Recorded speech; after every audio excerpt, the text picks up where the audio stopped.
The views expressed on this episode of the Came to Believe Recovery podcast do not necessarily reflect those of Take 12 Recovery Radio or its affiliate. The opinions on this show should not be taken as medical, psychological, or professional advice and are those of the host, co-host, and guest. Take 12 Recovery Radio is not affiliated with any particular 12-step fellowship.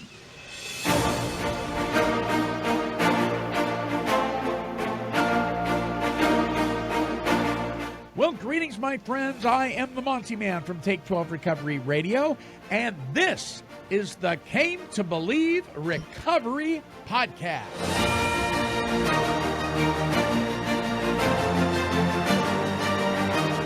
And now, here are your podcasting broadcasters, Tom Williams and Alicia Martinez, to introduce this week's show.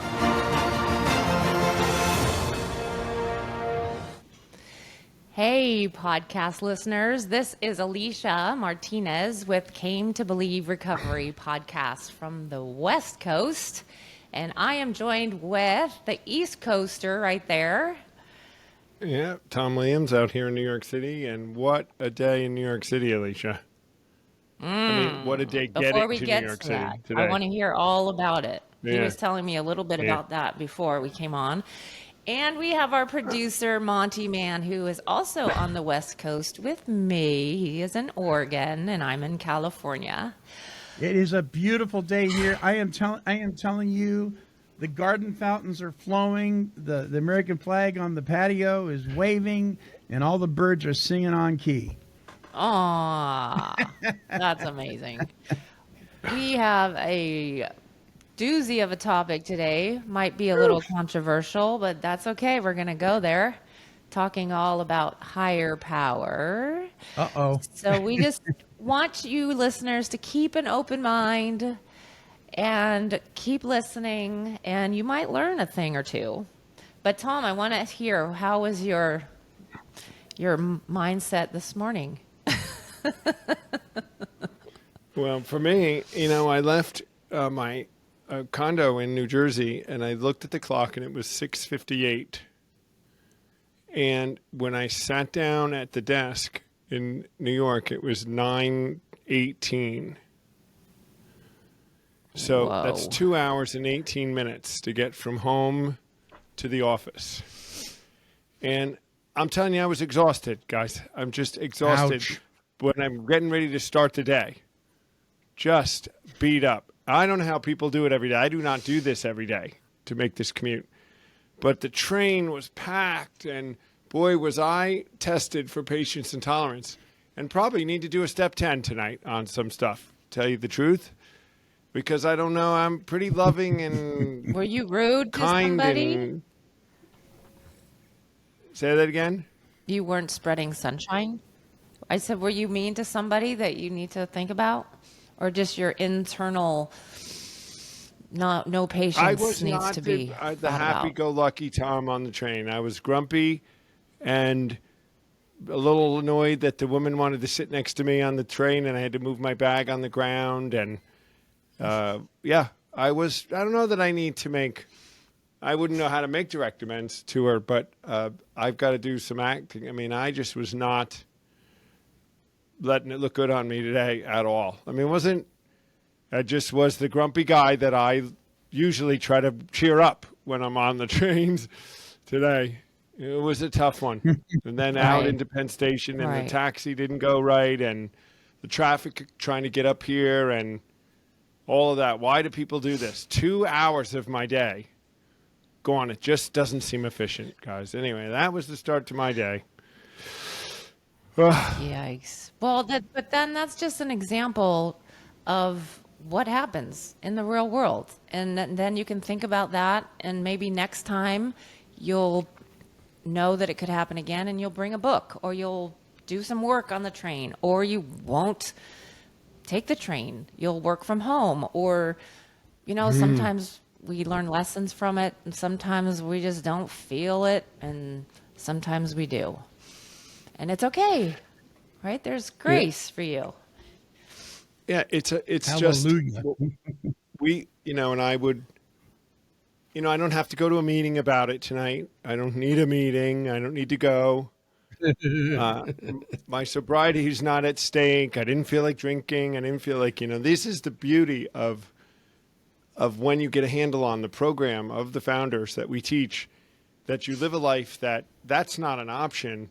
And I have tools and a way to right myself today. But it was never ever crossed into my mind the idea that, drinking or anything would be a solution to it. And that's a gift for me, but I still go through this stuff, and you'll hear it in meetings all the time. I had a rough day today. I had to go to a meeting. And I told you I just probably have to do a step 10 just to get myself straight. Mostly it's patience and tolerance, which I didn't have much of. And, but that's how we live today, guys. Yes. And a good thing too is to realize that someone that wasn't working the program you wouldn't even bring that up. It wouldn't be in your head. You'd be like, that was like an everyday thing of being impatient and angry. But you realize that that's not how you wish to be, and you're sharing it out loud. That's not normal. I don't think it's normal. So I think that's a blessing. Maybe someone will hear it and go, ooh, I'm doing that too. Or, it could go off in so many different directions. I think that what we're talking about here is emotional sobriety. We tend to be, as human beings, we tend to be so emotionally dependent on the circumstances going on around us, going our way, that when they don't, we lose our emotional center of gravity. We fall off our beam, And for many of us, when we fell off our beam, we returned to what we knew, and that was to medicate, to change the way we felt. Today, things can irritate us. I mean, if we are applying and implementing these steps, in living in the go, 10, 11, and 12, things can irritate us. Doesn't mean things aren't painful, make us sad, or we grieve and things like that. But we don't lose our emotional center. Yeah. I was a little off last night as well. And a little triggered by my husband.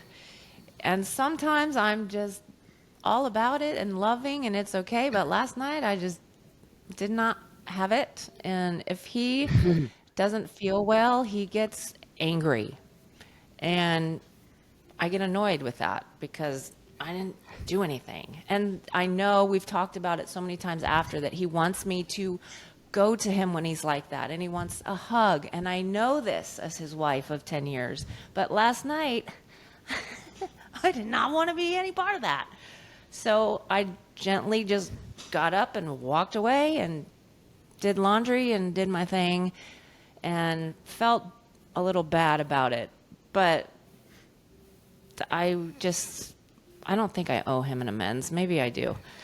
But we talked after. It was fine. But that's just like a small little thing. But it affects me. And like if people are mad or taking their thing out on me, I'm sure I'm reverting back to childhood and stuff. And then I go into my isolation and I leave and I run. So I might have to like look at that, and sometimes I'm better at it. But last night I ran. I'm like, I don't want any part of this right now. Monty, what about you? Do you have any juice to share with us? Well, yeah. So I did tomorrow's Montyman's editorial at take12radio.com is on misunderstanding. And I found myself, and listeners will hear tomorrow if they tune in, but I found myself in the middle of a misunderstanding, and the other person, they were definite that there was no misunderstanding here. You wronged me, and da da da da da, and I'm like, okay. And I think for me that one of the big changes in my life since learning how to literally live in the go, 10 and 11 and 12, is to be able to step back from a situation like that and just kind of let the dust settle and not respond. And then if the opportunity arises for reconciliation or whatever, to be willing to do that and in a kind, loving manner. And if it doesn't, it's got to be okay. I mean, you know, the big book of Alcoholics Anonymous says we cease fighting anything or anyone, including alcohol. Wow, that's a biggie to me. You know, I'm just not interested in fighting politics or policies or arguing with people. I'm just not in. You know, I used to just love to do that. I mean, I get to boast my over opinionated self on my other radio shows, and podcasts. But as far as like getting into it with somebody, I'm just not interested. You know what I mean? And so it's just easier for me to walk away. I don't know that walking away is always the right thing, though. Yeah. Well, I was speaking with somebody last night. It's interesting you say that peace at any cost is not always the right thing. Yeah, You know, right? making peace at any cost. I mean, there's a point where the cost to the peace, or the cost of not engaging, is higher than engaging. And so how we discern that out, and that's part of intuitively know how to handle situations that used to baffle us, right? The promises. We begin to understand where to step and where to stand. And sometimes we do have to stand up for ourselves and stand for something and stick with it. Yeah. I find I do. Yeah. Sometimes we have to say, Many this times is not now, okay. it's not. I'm like you, Monty. Many times I just don't engage because it used to be about me and about just being right. And just, I am not interested in that generally anymore. Right. Which is a perfect segue, gentlemen, to what we're talking about today, because there's a lot of misconceptions, a lot of opinions about higher power and what that means, and what it says in the big book and what it doesn't say. So that's our controversial, maybe to some, topic for today. So, Tom, you want to start us off? So, yeah, guys, you know, this higher power, God controversy, which us here at Came to Believe Recovery, and I know at Take 12 Radio, we don't have a controversy of higher power or God. I was talking to Alicia before this, and if I was to say to Alicia, you know, something about my higher power, she knows that I mean God. I mean the supernatural creative intelligence of the universe, the overwhelming God the Father. But that term has morphed into other things today. And higher power now has taken on a title that can allow it to be anything. But anyway, let's look at what the big, but let's see where this all came from. Number one, I looked at how it works, guys. So how it works is that, you know, the 2-page narrative Big book, on the page steps 60. in the big books, the beginning is chapter 5. And it outlines the program. Now, here's an interesting thing, and I counted them. They talk God with a capital G. 1, 2, 3, 4, 5 times within that context, and not once did they say higher power. So that should tell us something. It says there's one who has all power, and that one is God with a capital G. In step 3, we turned our will and our lives over to the care of God. Now, as we understood him in italics, we'll talk about that in a minute, because that's past tense. And 5, it admitted to God. 7, we're entirely ready to have God remove. Then humbly asked him, who's him, the God of step 6. I mean, how this has gotten off the track of being a God-centered program is frustrating to all of us.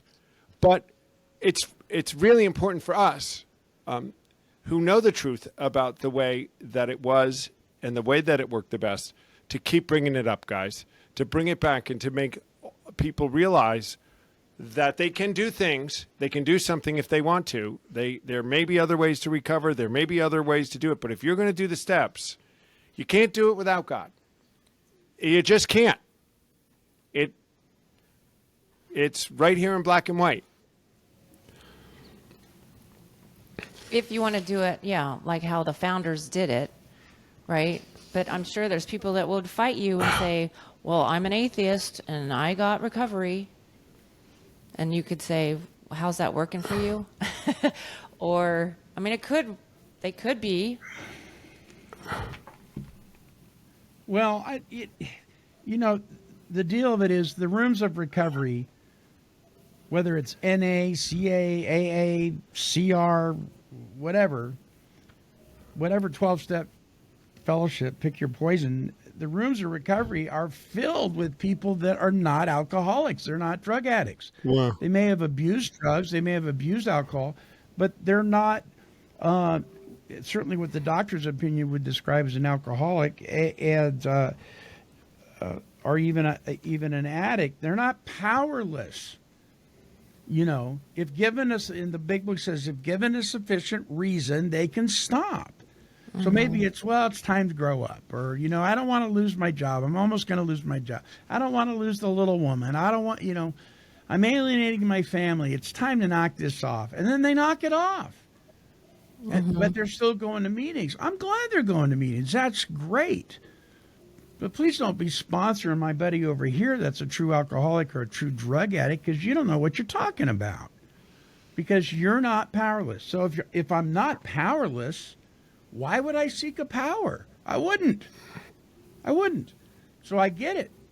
And so I get they think they have to have a power, so God's his title, but they give him another name, right? And right. I think that's where a lot of that comes in, because we've opened the doors up wide, and I'm glad we have in the open meetings. But like you were saying, if it's not God, you can disagree with that, but you can't say it's not the program of Alcoholics Anonymous, for instance. And I don't get it, you guys. I don't get. If I want to join the Boys and Girls Club down the street from the studio, they're going to have bylaws, they're going to have rules, they're going to have directives. Or I want to join the soccer team, whatever, that I'm supposed to go by there. I can't go there and say, well, I want to play basketball when I sign up for the soccer team.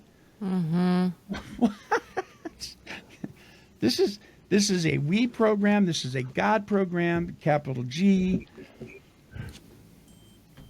Just end of story. It just is. You don't have to like it. You can disagree with us, but you can't say it doesn't say what it says, because it does say what it says.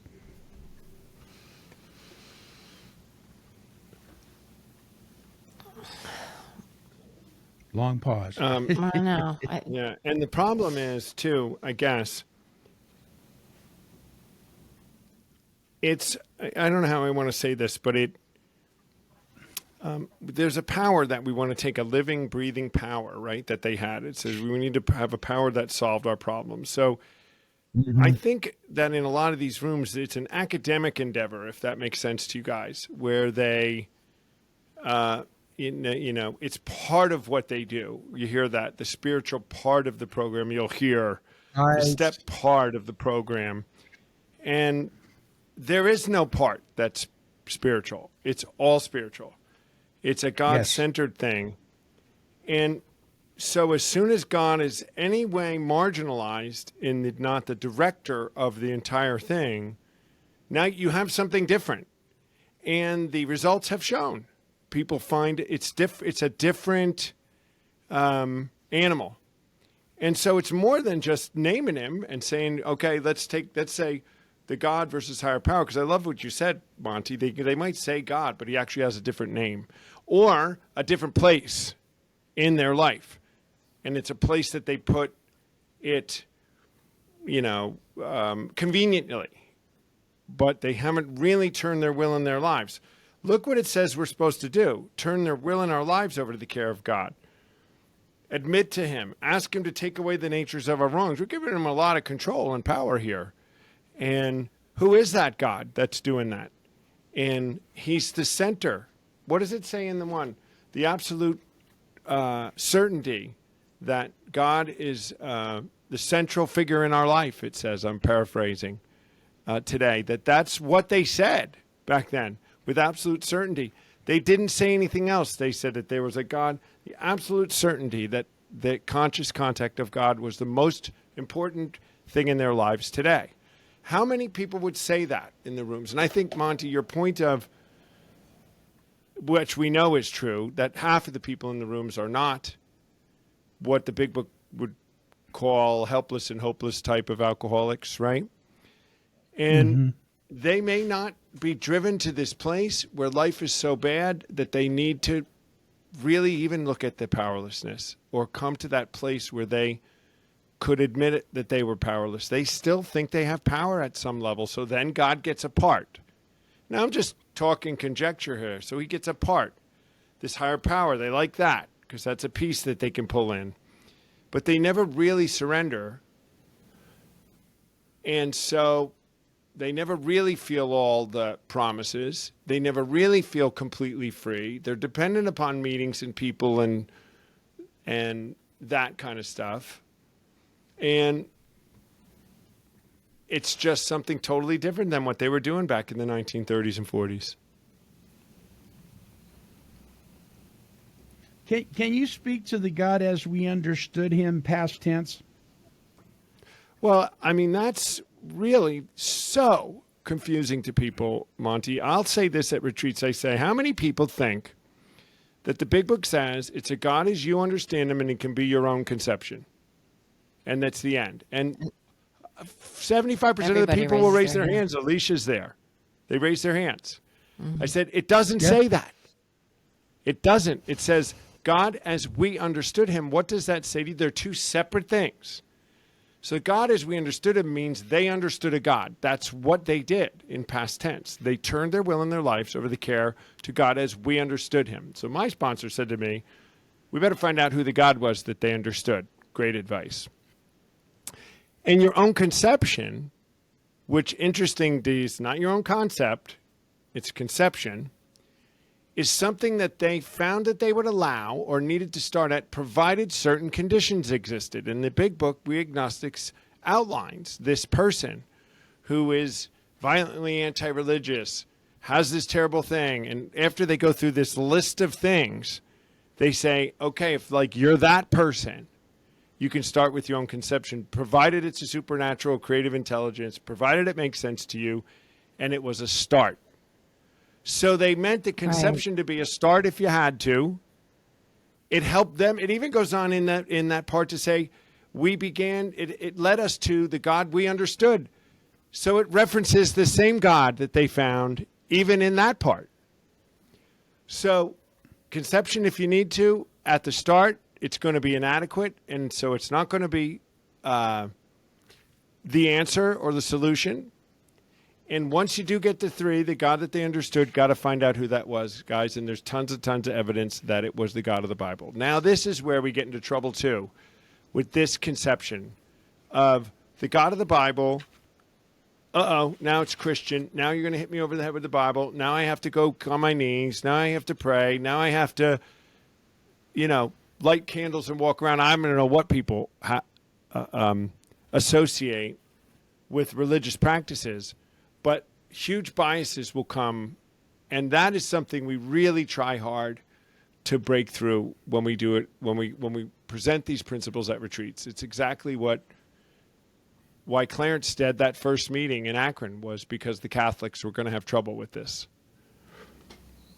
Exactly. Let me backtrack just a little bit so that we have context. Yeah. Like in the big book, page 46, it says, our own conception, however inadequate, was sufficient to make the approach, so you can start there, and to effect a contact with him, capital H. And then Big Book 47, it says, at the start, this was all we needed to commence spiritual growth, to affect our first conscious relation with God as we understood him, past tense is how they understood God. Afterward, we found ourselves accepting many things which then seemed entirely out of reach. That was growth. But if we wished to grow, we had to begin somewhere. So we used our own conception, however limited it was. So we say that at retreats and show them that's fine if you need to start there, but then we urge them, don't stay there. keep your mind open, and then they'll learn in step 11 that's going to help them not to stay there. Whether you're atheist, agnostic, in between, or you're orthodox and you have your strong beliefs, they too need to grow and pivot, and everybody can grow from where we are, right? We all need to improve our conscious contact from wherever we are. So it's right there in the big book. And the phrase "as we understood him," you can even say "as we understand him," or I can personalize it "as I understand him." It's moving, it's breathing, it's I'm moving toward. It's as I'm walking to the store, as I'm going to the meeting. These things that I'm learning, and it's always evolving. The whole point of the step process is to move on from there. You referred to make a beginning, to make a start, and all that. And if you do a little history, if you go back into Bill's story, it's really interesting. You said it's important that we know who this God was that they understood back then. Well, he says it one time. He only says the name one time on Bill's story, but he says, "To Christ I conceded the certainty of a great man, not too closely followed by those who claimed him. His moral teachings most excellent. For myself, I had adopted those parts which seemed convenient and not too difficult. The rest I disregarded." He's not complimenting himself there. He's saying that he cherry-picked what Christ taught. What he liked, and what he didn't. And he goes on later to explain that is not the way to do it. And Bill got a lot of his prejudice against Christ from his grandfather, who hated religion. Right. And so he had this opinion that was clouded that, after his talk with Ebby, he started to get a little clearer picture. And I totally believe when Ebby said to him, "Okay, Bill, why don't you try your own conception of God?" He wasn't talking about creating God out of his own understanding. Right. He had a conception of God that he was judgmental, that he was harsh, that he was going to beat him over the head. That his conception of God, well, maybe it's that he's loving and he's kind and he shows grace and he's patient. That's what he meant by conception. He didn't mean that God changed into something else. He's talking about the personality of the Heavenly Father. That's what he's talking about. Right. Mm-hmm. Right. Exactly. But if you don't know what you don't know, if people aren't showing you this stuff, then you're going to sit in meetings, drink bad coffee, and whine about your day. Sorry, I get on my... And make up their own conception of whatever that is, right? Yeah. And people hear that you can make the meeting your higher power, or you can make an inanimate object your higher power.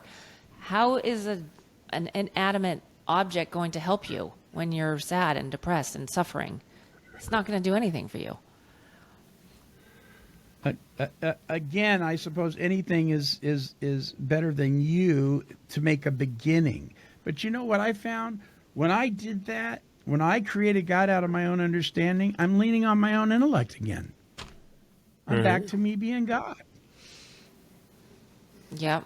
Now I'm the creator. And that was our main problem as an addict, is that we were making ourselves God, and we were over selfish and not thinking of anyone else and trying to control and manage. And step 3 said we had to quit playing God. It was so clear to me that it's a God necessary thing, and that I wanted this God. I wanted a power. I wanted to feel the peace and serenity, and I wanted the promises. I meet so many people today, guys, in New York City that are just not connected, and they're not trying to be connected, and they're not being, like you said, Monty, being taught. Nobody's telling them this stuff. Nobody's telling them that you can't change who God's nature is. You if you want to start by just making your approach slower, I guess, than others, and maybe that what it means is, I don't want to go to church right away. Do I have to go and follow some rules right away? We'd say probably no if you don't if that's where you are. But do you have to reach out? Do you have to let him touch you? And I love how you say, Monty, it says God could and would, not if he were sought. So Right. God could and would. So he would restore us. Because if he were sought, could be misconstrued as having to do more work than like he's out there waiting. He takes a step toward us before we take a step toward him, I believe. I believe he's always there. As soon as we open up, he'll show himself. So that's important. biblical. He saves us. We don't reach for him. He does it. He does the work. No one comes to the Father, but he draws them. He does that. Right. I mean, think And about I how that think would read. Go ahead. I'm sorry, guys. It said in the ABCs that probably no human power could have relieved our alcoholism, but that God could and would. Why couldn't it just stop right there? Right. Right. Mm-hmm. It almost gotta- opens you the gotta door remember- that you could do something else, right? Yeah. Well, stuff got padded, right? We want to take it easy on the newcomer. We want to, hey, because Bill would say something and somebody else, yeah, well, Bill, you may want to, okay, so we'll reword that a little bit. And then there was other places where Bill would go to Bob and say, hey, Bob, what do you think about such and such? And Bob would just say, yeah, whatever, Bill, you got it. Go for it. So People are people-y, right? people are people-y. I love that. That's not God. That's people. Right. That's another point that we talk about. If you were hurt by people in the church, and we're blaming God, we need to look at that. These are people. We are people. And we're going to mess things up. And we need to search to see if we're going to really give our life and our thoughts and our behaviors to God. Who is this God? And I'm not going to learn about who God is by a tree by myself. My personal story. Right. I go to church and I go into Bible studies and I'm reading the Bible because I want to know who this God is. And if you're by yourself all the time and not in community of believers, I don't believe you're going to figure out who he is, personally. You're going to make up stuff again. Well, it's important that's one of the reasons that we gather in our 12-step fellowships. It's important that we have fellowship with one another. Thank goodness for the meetings. It's as my mentor says all the time. It gave me a chance to take some time to find the program, but it's not the program, Right. and it's not God. It's now, is a group of people a power greater than me? Yes, but it's not God. It's a higher power in the sense that it's got more power than me by myself, but it's not God. The ocean is powerful, but it's not God. People say, oh, electricity, you're right, but it's not God. So if I want to start with an electrical outlet, okay, if that makes sense to you, but it's not God. So work the steps and you'll move on from there. You just will. It takes on an organic a journey for you if you will do it. But so often people just stop. We lose people in 4 and we lose people in 9. That's been my experience. Yes. 9 was my scary one. And I think, Monty, you made a good point, because we can be criticized, or I have been in the past, that we bash meetings a lot. And we do say that the program isn't meetings, it's the program, and there isn't even instructions on a meeting in the big book. But you make a great point. The meetings and the fellowship provide a place for people to come and meet us. And some people need a little time to be around us and listen to the talk to be ready. And if that's the case, the meetings are serving a great purpose. And if someone has to come for a few weeks or months and then decide, yeah, you know what, I am one of you guys and I need this. But then we got to be ready to take them through the program and the steps. And that's a missing piece, I think, in many of the programs, is that they don't have that piece ready. When someone says they're really ready, nothing is done. Or not that, not the step, or they start the 1 step a month process. So there's certainly value in it, the meetings. But we've got to get back to step focused once someone's ready. There's the only answer the AA ever had was working through the steps. And the steps got their power from God. And it was the God of the Bible who touched their hearts and filled them with power and allowed them to be free. And I think that there was more back then. There was more emphasis on developing a relationship with God than there was meetings. Just like there's within the church, there was more emphasis on walking with the Lord than there was going to church. We've got it backwards, right? You know, it's like I can't wait till Sunday. I'm so nervous. I got to have Sunday.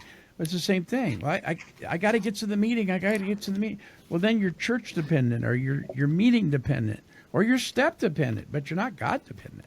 Right. And what are you doing on Tuesday, Wednesday, Thursday? If it's not Sunday, what are you doing? Yeah. How are you feeling? You can stay connected.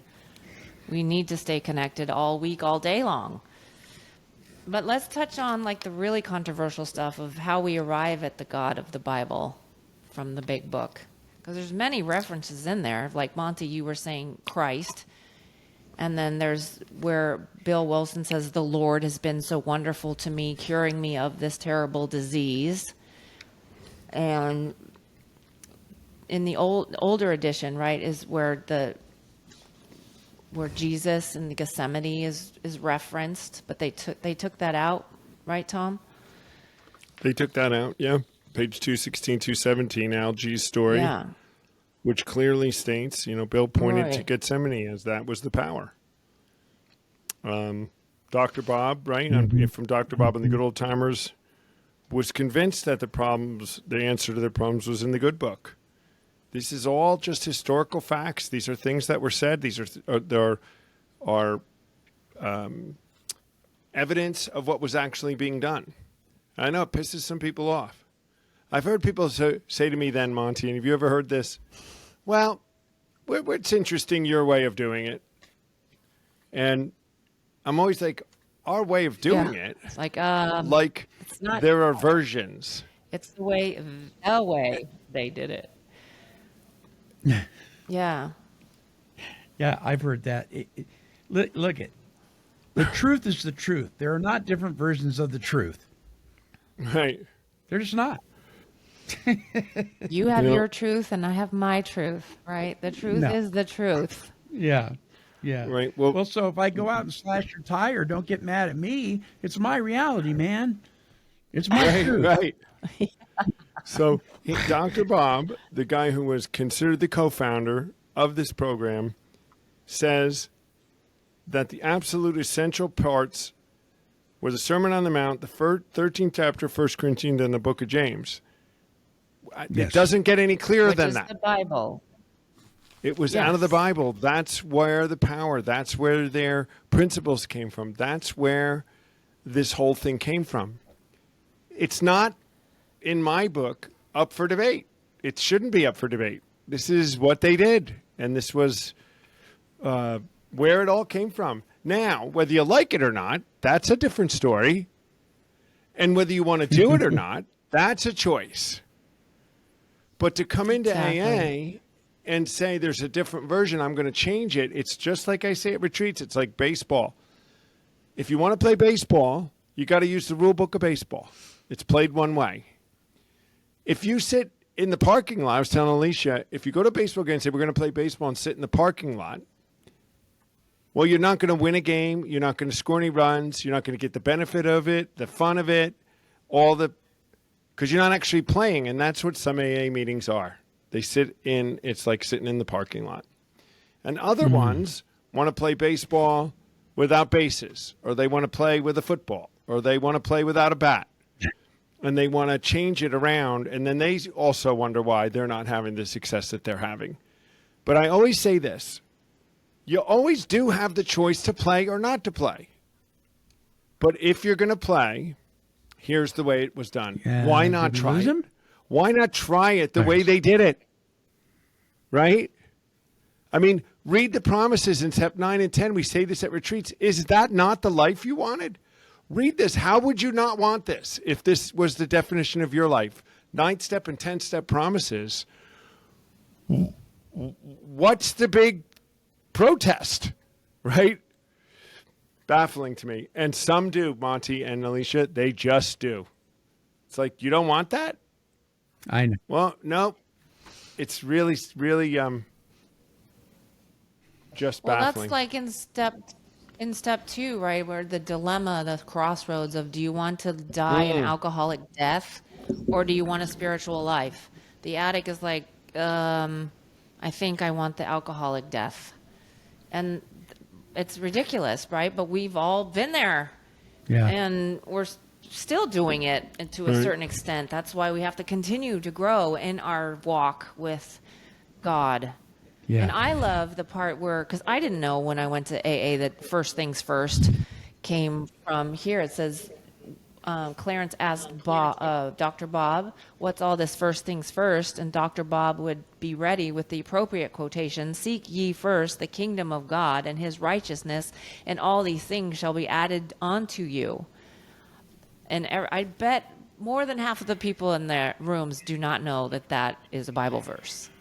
And they're spouting out first things first. Yeah. They don't even know what it means. They think it came from Al-Anon. No, it came from Scripture. Listen, we're going to take a short break, and when we come back, more with Tom and Alicia. Don't go away.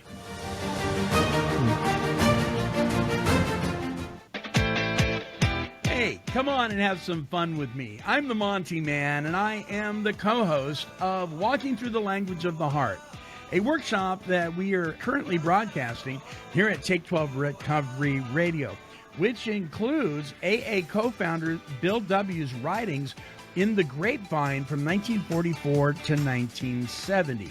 Walking Through the Language of the Heart with myself and Chris S. is broadcasting and posted every Friday until we're completely done with this wonderful book. Simply visit us at take12radio.com, click on the Recovery Workshops banner, and there you'll find Walking Through the Language of the Heart, as well as other recovery workshops that we've produced here for you for free at Take 12 Recovery Radio. Visit us once again, take12radio.com, scroll down to the Recovery Workshops banner, click it, and you'll be well on your way. This is Tom Williams. And Alicia Martinez, and we'd like to invite you to join us every Tuesday right here at take12radio.com for the Came to Believe Recovery podcast. Topics will include a deep look into the how and why the 12-step movement was so successful in the past and how it can experience that success again today. You can catch up on all our episodes at take12radio.com by clicking on the Came to Believe Recovery podcast banner. You've tuned into the Came to Believe Recovery podcast right here at Take 12 Recovery Radio. Now, back to our show. We're talking with Tom Williams and Alicia Martinez from Came to Believe Recovery. Please visit their website at cametobelieverecovery.org. And the topic this week, let's talk higher power. And we certainly have been talking about God. We have made the statement that there are a lot of powers greater than ourselves. A group of people in a room, two or more people together, certainly the ocean, but it is not God. And the folks, the founders of the 12-step fellowship and the whole 12-step movement were dependent, had learned how to be God dependent, not people dependent. And in fact, in the chapter Working with Others, it says, remind the prospect, that's the new guy or gal, that his recovery is not dependent upon people, but on his relationship with God, capital G. Yes. So meeting people where they are, I think we should touch on that. Because at retreats or meetings or wherever we are, we do obviously come up to people that are all over the spectrum of belief. So we need to be ready to meet them where they are. So like Monty, how do you, if someone asks you to sponsor them and they're not quite where you are, do you take them on anyways, or what do Yes. you think? Yes. And you Yes. just encourage them to continue to grow in step 11? Yep. Well, what I do is, first of all, there's there's three kinds. There's people that do claim Jesus as their God and the God of the Bible, and there's them. There's people that aren't sure. Maybe they're agnostic. It simply means no knowledge. They just don't have the knowledge. And they're not sure. But they're open to suggestion, And then there's people that are dogmatically, one guy claimed to be a Buddhist. He discovered later he didn't know anything about Buddhism. But I told him, I said, okay, I will sponsor you. And so when we got to step 2 and 3, I just simply said, look, here's the deal. If you're going to claim, the philosophy of Buddhism as a power greater than yourself, and you're going to turn your entire will and life over to that, I expect you to know everything and anything about that you possibly can. You are to dig into that. You are to investigate it. You are to know it. Because if you're going to give your life to it, you'd better know it. Mm-hmm. Yeah, about 3 weeks later, he came back to me and said, I'm finding that lacking. Can you tell me more about the God of the Bible? Now, if I had turned him away, I'd have lost an opportunity. So yeah, I think this is where we stay Christ-like. We stay, when Jesus said, when he told the apostles, come on, come with me, let's go. The train's leaving. He didn't say, do it perfectly. He just said follow. He didn't say you won't be stumbling around in the dark. You will be, but come on, you hear my voice. And I think when we allow people the grace to kind of let this thing happen organically, and we continue to be Jesus with skin on, it's going to happen. At the very least, they're going to come to a crossroads where they're going to have to make a decision, So yeah, I'll sponsor somebody that's not a believer. You bet. Yeah. I know, Tom, you've had a lot more experience at retreats and people, and I remember you telling me a story which I would have been mortified by. But the people actually were talking back to you, right? And they actually, didn't they walk away and leave? Say that I again. think he froze. No, Didn't you I have heard part of it. a retreat where some ladies were fighting you on this fact of your own conception, and they left the retreat? Oh, right. Yeah, I was teaching the steps out in Long Island to a group of people. That was one of our leaders, Marty Kay, and I got to this conception thing, and I said, "This is not your own conception. It's And I went through this, dialogue about that the conception was still a supernatural power, creative intelligence of the universe, and that you couldn't use your own concept as the end. It's not what they did." And she said, "Yes, it was." She yelled at me, but I said, "No, it's in the book." She goes, "It's not in the book." And then I read the book. I said, at the start, to make our conscious contact with him. I said, it's right here. It says it right in the book. I didn't make it up. They moved, and she got up and walked out. She was so annoyed. Two of them got up and walked out. Wow. Yeah. So some people just do not want to keep an open mind, even when you show them in the big book, right? That's why I think we need to meet them where they are and have grace. And maybe that was a seed, and maybe she'll come back later and hopefully and go home and read that part. Maybe. But all we can do is present them with the information, the truth of what we know that's in the big book, and the truth that the founders did this. Right? And also, too, go ahead. And Tom, it comes what you back, say? I think, to there's more behind this than just the program. They've made a decision, or they've made taken a position about God in their life from whatever they've ever done. And they've decided that there is no God, or that God can't have any power, and their God is not a factor. And then they come in and they're faced with this program that says he has to be. And this is this time where they just have made this decision that God, no matter what, I'll do things, but God is not something I believe in or can ever have a power. And we present them with this roadblock, apparently, to them, that you have to come to the realization that there is a God. We're letting you start with your own conception, still supernatural creative intelligence, and not really telling you have to do anything particular except for follow these principles, which anybody could do. And they just can't get their head around it. Yeah, you're right, Alicia. I hope that maybe it got them thinking and later saying, where did all that big talk ever get me? You know, I just don't know. I'd love to follow up someday to find out whatever happened with those that left. And it's one of the things we try so hard to do at retreats, right, Alicia, is to let people work through the bias. You know, Monty, people come in with all sorts of brokenness and pain and confusion about that.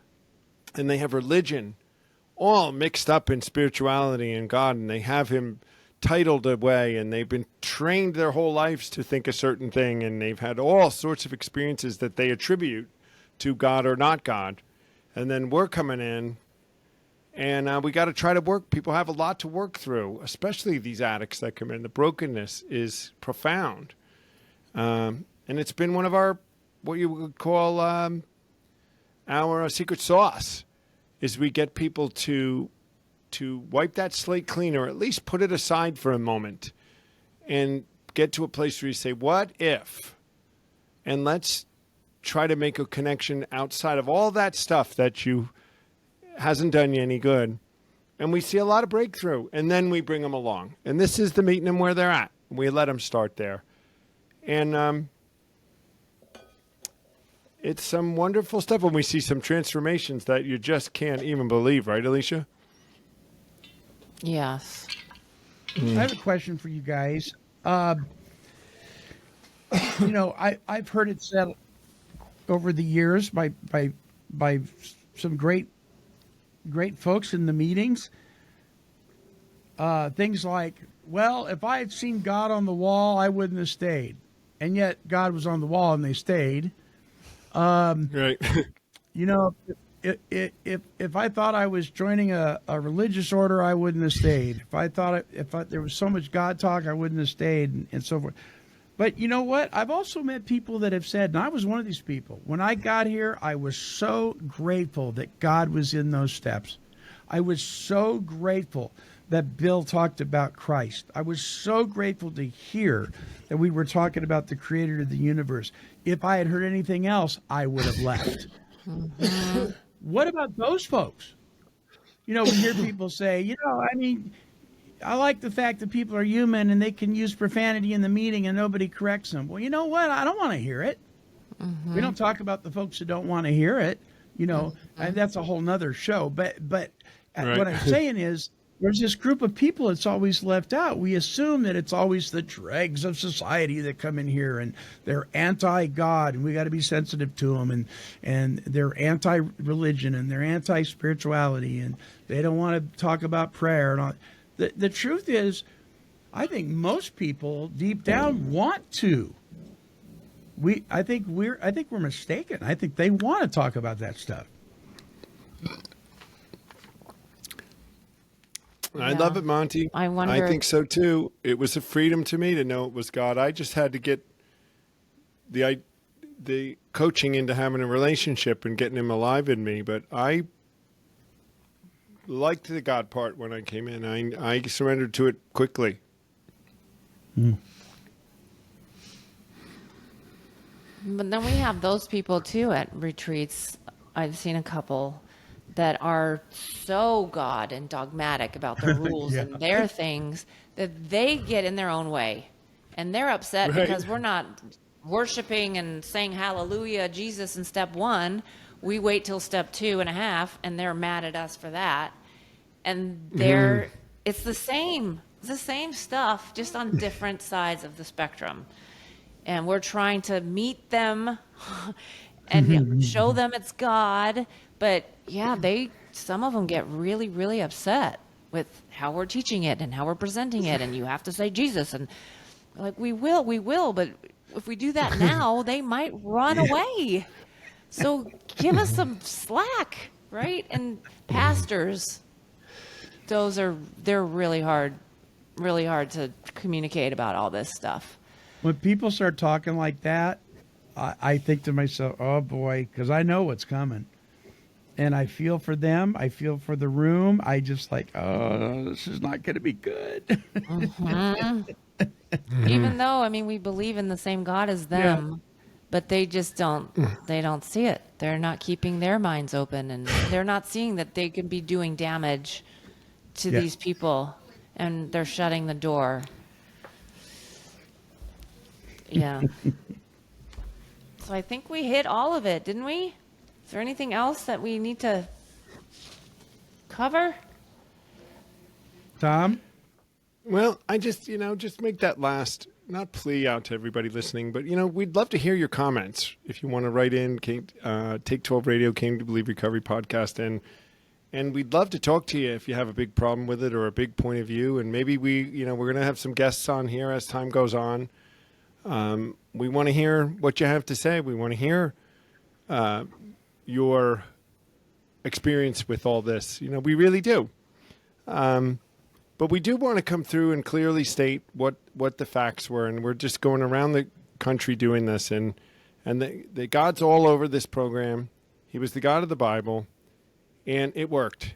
It does not mean you have to do anything particular at any church, guys.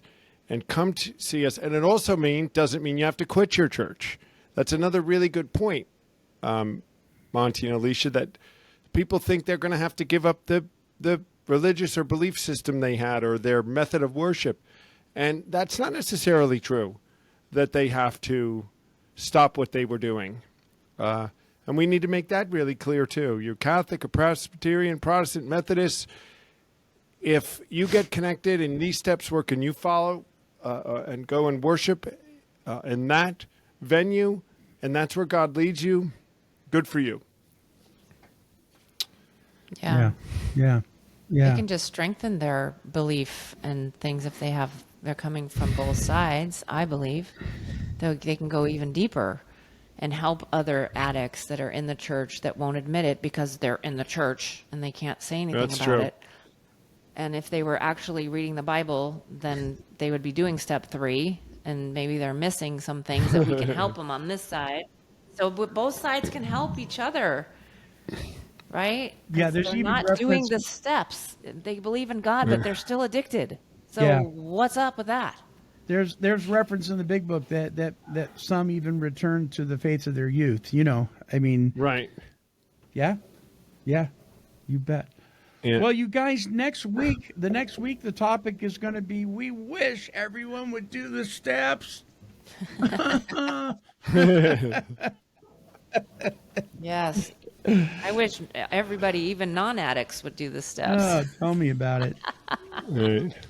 Yeah, can you believe? Wouldn't it be great if you went up to the White House and knocked on the door and they said, "Excuse me, you can't come in right now. We're having a step meeting." Oh. All right.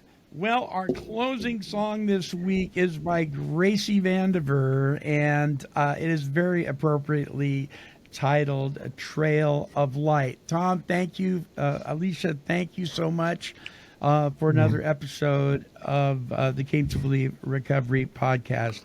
Here's Trail of Light with Gracie.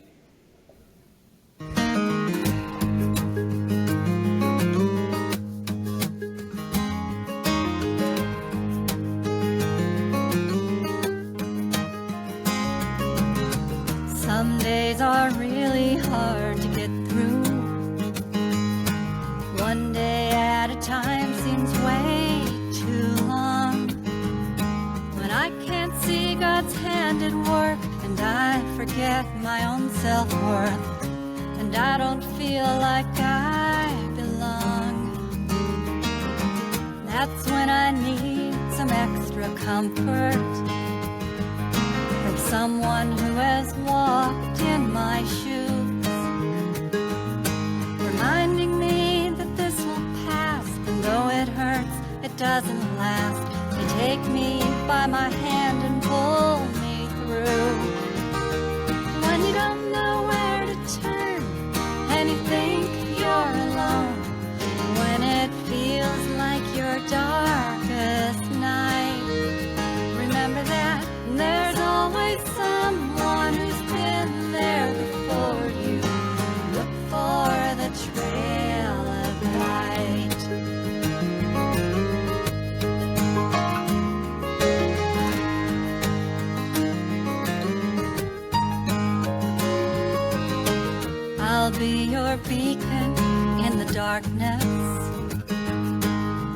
have known what hope and faith can bring.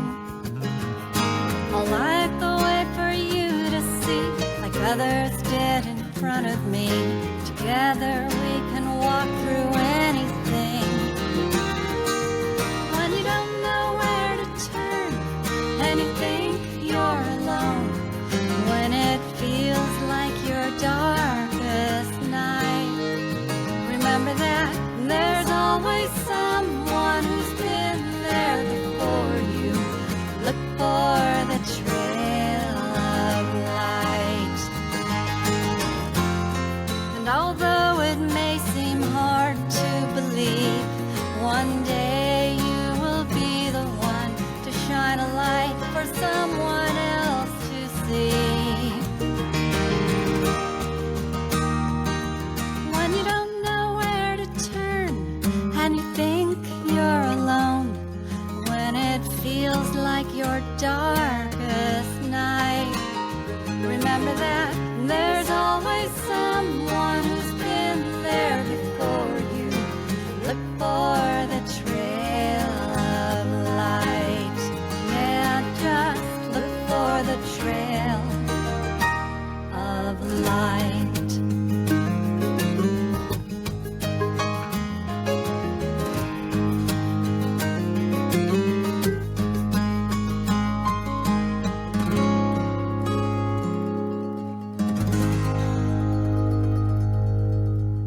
Trail of Light by Gracie Vandiver.